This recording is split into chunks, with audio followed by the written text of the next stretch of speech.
আসসালামু আলাইকুম আন্টি, আপনি ভালো আছেন? ওয়ালাইকুম আসসালাম। আলহামদুলিল্লাহ, আল্লাহ রাখছে, আছি ভালো। আচ্ছা, আপনার কিছু কথা দিতাম। কি কথা জিজ্ঞান? আপনি দেশে যান নাই কেন? দেশে যাইনি যে ইনকামাই, এই ইনকামাই নিয়ে কিন্তু দেশে যাওয়া যায়? কেন ফুল বিক্রির টাকা হয় না?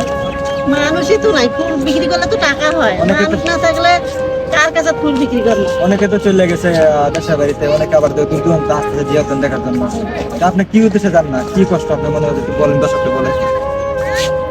ধরো মানুষ জুলুস নাই, ফুল আনি টাকা দিয়ে কিনে আনিয়ে ফুল বিক্রি হয় না, তো আবার ওই ফুল আবার বাসা ঘুরে নিয়ে যায়। কি বলবো দর্শক, Loss।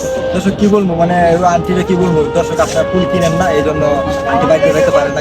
আর আমরা যত সমস্ত আন্টি ইনশাল্লাহ। আর আপনারা এই ভিডিও যারা দেখতেছেন অবশ্যই আন্টির কাছ থেকে আর একজন আমার হেল্প করছে, ওই টাকাটাই আমরা খাবার নাকি আল্লাহ রাখছে।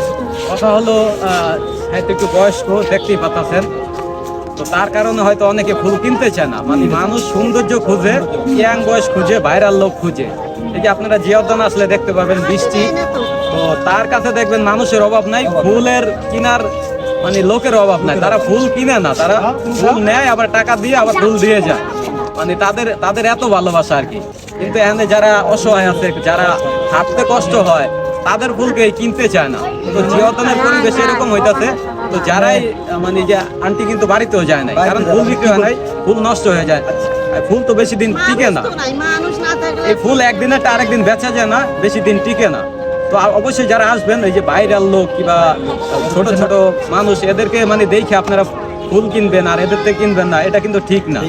তো আপনারা সামনে ফুল কেনার ইচ্ছা থাকলে যার সামনেই পাবেন তাকে তার থেকে আগে কিনবেন, পরবর্তী লোকের থেকে কিনবেন না। আচ্ছা কাছে আছে।